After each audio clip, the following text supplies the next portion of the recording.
Hello everyone, welcome back to my channel Hindi कहानी FM. दोस्तों, सबसे पहले आप सबको मैं थैंक्स कहना चाहूँगा दिल से, जो आपने मेरे पिछले वाले वीडियो को इतना सारा सपोर्ट किया, लाइक किया और कमेंट किया। ठीक है, मैं आपके लिए ऐसी इंटरेस्टिंग स्टोरी लाता रहूँगा और आप प्लीज़ उसे लाइक कीजिए और कमेंट कीजिए और साथ साथ सब्सक्राइब ज़रूर कर लीजिए चैनल को, अगर अभी तक आपने उसे सब्सक्राइब नहीं किया है। ठीक है, तो हम आज की स्टोरी स्टार्ट करते हैं। वैसे ही आपने थंबनेल में देख ही लिया है आज की स्टोरी का थीम क्या है।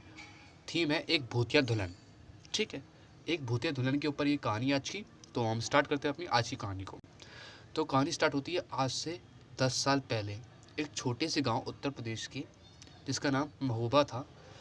वहाँ पे एक घर था, मतलब गांव था। एक गांव में एक घर था जिसमें एक ज़मींदार का लड़का और ज़मींदार और उसकी पूरी फैमिली रहा करती थी। ठीक है ना, ज़मींदार का लड़का था एक, जिसका नाम था रवि। ठीक है, तो वो वहाँ पे रहता था। तो फिर एक दिन वो शाम के टाइम अपने खेतों की तरफ जा रहा था, खेतों का मुआयना करने। तो उसने देखा कि एक औरत वहीं पास में, खेत के पास उसके बैठ के रो रही थी। ठीक है, रो रही थी। फिर रवि ने इंसान दिखाते हुए उसके पास जाके उससे पूछा कि आप क्यों रो रही हो। वहाँ से उसकी तरफ से कोई आवाज़ नहीं आई और वो रो रही थी। फिर भी रवि ने दोबारा पूछा कि आप क्यों रो रही हो, आप कौन हो। वहाँ से कोई नहीं बोल रहा था। ठीक है, वो लड़की नहीं बोल रही थी। तो फिर तीसरी बार जब रवि ने पूछा तो उसने बताया कि मेरी घर बाढ़ में बह गया है और बाढ़ में बहकर मैं यहाँ पर आ गई हूँ और मेरा पूरा परिवार गायब हो गया है, मतलब खो गया है और मेरे को मिल नहीं रहा है। ठीक है, तो उसके कपड़े कुछ काफ़ी गंदे थे। तो रवि ने देखते हुए उसे अपने घर पे ले आया और उसके अपने पापा को बताया। ठीक है, पिताजी को। तो पिताजी की सहमति के बाद वो वहाँ पे रहने लगी। तकरीबन एक हफ्ते बाद, जब उससे वो रहने लगी एक हफ्ते बाद, तो फिर एक दिन ऐसे रात को अचानक से किसी के चीखने और चिल्लाने की आवाज़ आने लगी बाहर से। जब बाहर से जाके रवि और रवि के पापा ने जाके देखा तो वहाँ पे कोई नहीं था, सन्नाटा छाया हुआ था। और ऐसी दोबारा से आवाज़ आई, फिर जाके उन्होंने देखा तो वहाँ पे कोई नहीं था। उन लोगों को लगा कोई मजाक कर रहा है हमारे साथ। ठीक है, तो फिर वो चिल्ला के कहेंगे आप दोबारा आवाज़ नहीं होनी चाहिए, कह के चले गए। फिर अगले दिन धीरे धीरे करते हुए रवि को उस लड़की से प्यार हो जाता है। प्यार धीरे धीरे और मजबूत होता जाता है और फिर रवि अपने पिताजी से बात करता है कि मैं उस लड़की से शादी करना चाहता हूँ। तो रवि के पापा पहले तो थोड़ा आनाकानी करते हैं कि उसके वो कौन है, क्या है, कुछ हमें पता नहीं और तुम उससे शादी करना चाहते हो, ये अलाना फलाना ढमका कहते हुए थोड़ा हेजिटेट होते हैं, पर फिर बाद में वो मान जाते हैं। तो फिर रवि और उस लड़की, जिसका नाम स्नेहलता था, उसके साथ उसकी शादी हो जाती है और लड़की मान भी जाती है आराम से। तो फिर जब उनकी शादी हो जाती है और जब शादी के फर्स्ट नाइट यानी कि सुहागरात आती है। ठीक है, तो वो लड़की और लड़का जब आपस में बात कर रहे होते हैं अंदर, तो फिर वो लड़की अपने कुछ सीक्रेट्स बताती है उसे कि मैं 1 महीने तक कुंवारेपन का पालन करूँगी। ठीक है, ये कहती है उस आदमी, मतलब यानी रवि से कहती है और रवि इस बात को मान जाता है। ठीक है, और फिर यहीं से वो अपना असली खेल खेलती है, क्योंकि अब उसे परमिट मिल चुका था कि वो यहाँ पर रह सकती है कन्फर्म। ठीक है, और वो रही इसलिए थी ताकि उस ज़मींदार के लड़के से वो शादी कर सके। ठीक है, तो आगे स्टोरी के लिए आप वीडियो में बने रहे। तो फिर अगले दिन सुबह जब होती है, तो फिर अगले दिन जब बहू नहीं आती है तो अगले दिन खाना पीना बनाना वगैरह होता है। तो वो सब उसने स्नेहलता ने करा और घर के लोगों को काफ़ी अच्छा भी लगा खाना। खाना अच्छा लगा। फिर वहाँ ज़मींदार ने नेक वेक दिया। तो नेक देने के बाद जब शाम के वक्त हुई तो स्नेहलता चुपचाप से रात के अंधेरे में बाहर गई। और बाहर जब गई और रात के कानों कार किसी को खबर नहीं हुई। रवि सो गया था, रात काफ़ी हो चुकी थी, तकरीबन 11 से 11:30 बज रहे थे रात के। सो रहे थे सब लोग और रात के चुपचाप बिना बताए स्नेहलता घर से बाहर चली गई। और अगले दिन जब सुबह हुई तो ज़मींदार और ज़मींदार का लड़का यानी कि रवि जब खेतों की तरफ जाते हैं तो वो देखते हैं कि एक गाय वो मर चुकी होती है और उसका मांस किसी ने खा लिया होता है, मतलब बहुत बुरी तरीके से। तो वो देख के वो लोग डर जाते हैं, चौंक जाते हैं एक तरह से, ठीक है।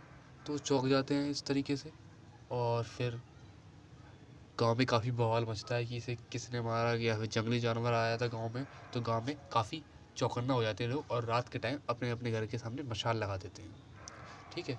और फिर दोबारा से उस रात, अगली रात स्नेहलता फिर रात के टाइम अंधेरे में फिर बाहर जाती है और फिर अगले दिन सुबह वही सब होता है। फिर से एक जानवर को किसी ने कच्चा खा लिया होता है और वहीं पे छोड़ दिया होता है। ऐसा करते करते रोज़ 2 से 4 दिन बीत गए, 4 से 5 दिन, और एक हफ्ता ऐसे बीत गया।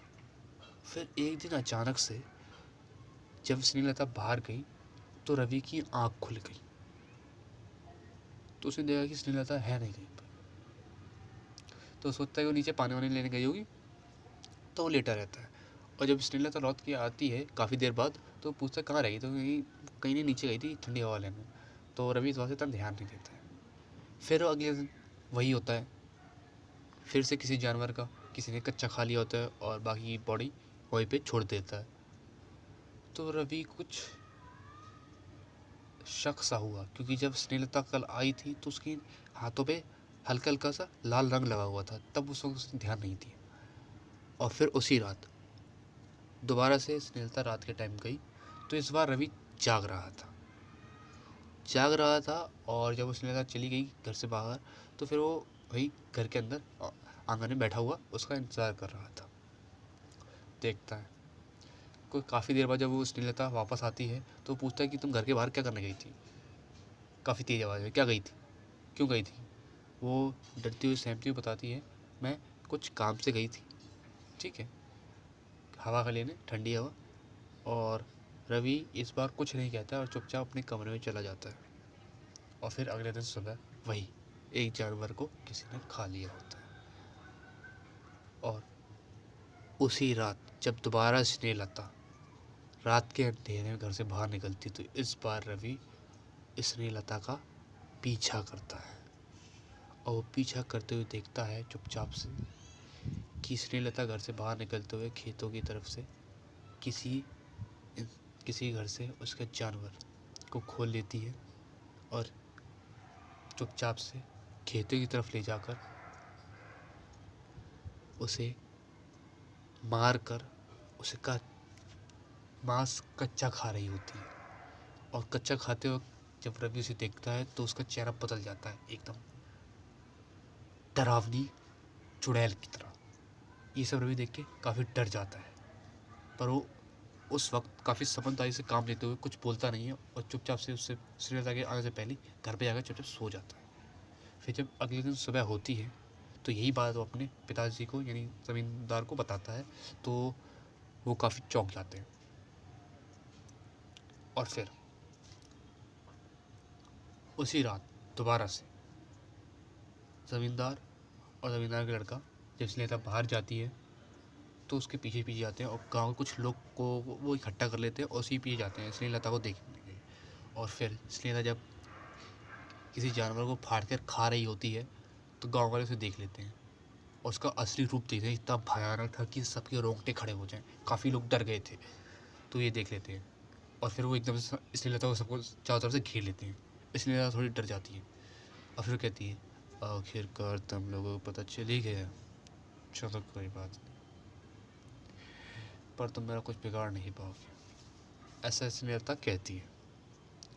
फिर गांव वाले डरने लगते हैं थोड़ा, पर रवि और ज़मींदार यानी कि उसके पिताजी नहीं डरते हैं।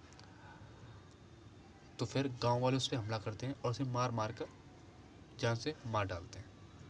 ऐसा देखकर रवि को थोड़ा अफसोस होता है कि क्योंकि उसने उससे प्यार किया और उसी की आंखों के सामने उसे मार दिया गया, पर वो एक चुड़ैल थी, तो इसलिए रवि को ज़्यादा अफसोस नहीं होता है। फिर जब मार दिया तो एक हफ्ते तक उस गांव में शांति बनी रही। फिर किसी जानवर का गोश्त नहीं खाया गया। पर एक हफ्ते बाद दोबारा से एक जानवर की लाश खेत के बाहर मिलती है, आधी खाई हुई। तो गांव वाले फिर से डर जाते हैं और फिर उसी रात दोबारा से गांव वाले फिर से इकट्ठा होते हैं और उस जगह पे जाते हैं जहाँ पे उन्होंने उसे मारा था। वहाँ पे जाके देखते हैं कि वो ही चुड़ैल काफ़ी भयानक हो गई थी और एक जानवर को मारकर खा रही थी। ये देखकर गांव वाले काफ़ी डर जाते हैं और जब वो चुड़ैल गांव वालों को देखती है तो उन पर हंसने लगती है। हा हा हा हा हा हा हा। अब तो तुम लोग मुझे मार भी नहीं सकते, पर हाँ, मैं तुम्हें ज़रूर मार सकती हूँ, ऐसा कहा उस चुड़ैल ने। तो गांव वाले और डर गए। फिर वो खौफनाक खेल उस चुड़ैल ने खेलना शुरू करा। धीरे धीरे उसने गांव के एक एक लोगों को मारना शुरू करा और जब लास्ट में ज़मींदार का लड़का बचता है तो पहले वो ज़मींदार को मार देती है और फिर जब वो रवि की तरफ जाती है तो वो थोड़ा रुक जाती है क्योंकि उसने उससे प्यार किया था।